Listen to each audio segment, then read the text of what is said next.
Peshawar school దాడిపై ప్రపంచం ఒక్కసారిగా ఉలిక్కిపడింది. అమానవీయ ఘటనపై మండిపడ్డాయి. తాలిబాన్ల నరమేధాన్ని ముక్త కంఠంతో ఖండించాయి. ప్రధాని మోడీ పాక్ ప్రధాని నవాజ్ షరీఫ్ తో మాట్లాడారు. మృతుల కుటుంబాలకు సంతాపం ప్రకటించారు.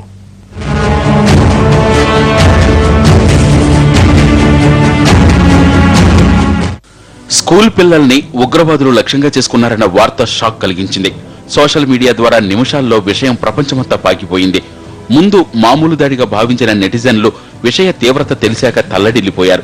ప్రపంచ దేశాలు కూడా అమానవీయ పాశవిక చర్యలకు ఒడిగట్టడంపై ఆవేదన వ్యక్తం చేశాయి. ఉగ్రవాద దాడిని పిరికి చర్యగా ఐక్యరాజ్యసమితి ప్రధాన కార్యదర్శి బాన్ కీ మూన్ అభివర్ణించారు. చిన్నారులను కోల్పోయిన వారి వేదనను ప్రపంచం పంచుకుంటుందన్నారు.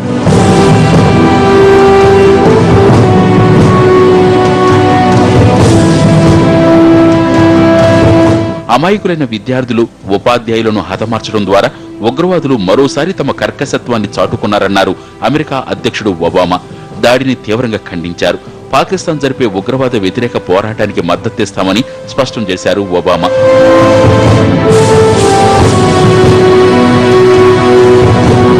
పాకిస్తాన్ ప్రధాని నవాజ్ షరీఫ్ తో ఫోన్లో మాట్లాడారు భారత ప్రధాని నరేంద్ర మోడీ. స్కూలుపై ఉగ్రవాదుల దాడికి సంబంధించి వివరాలు అడిగి తెలుసుకున్నారు. తీవ్రవాదంపై పోరాటానికి సహకరిస్తామన్నారు. పాక్కు ఎలాంటి సాయం కావాలన్నా చేసేందుకు సిద్ధంగా ఉన్నామన్నారు మోడీ. మృతుల కుటుంబాలకు సంతాపం ప్రకటించారు. పెషావర్ పాఠశాల మృతులకు నివాళిగా భారత్లోని అన్ని పాఠశాలల విద్యార్థులు 2 నిమిషాల పాటు మౌనం పాటించాలని కోరారు.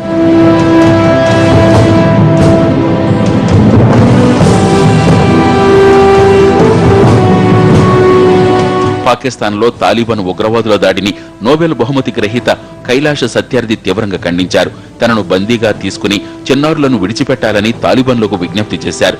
ఇంతటి విషాదకర ఘటనను తన జీవితంలో చూడలేదని సత్యార్థి ఉద్వేగంగా చెప్పారు. మలాలా కూడా ఉగ్రదాడిపై తీవ్ర ఆవేదన వ్యక్తం చేశారు.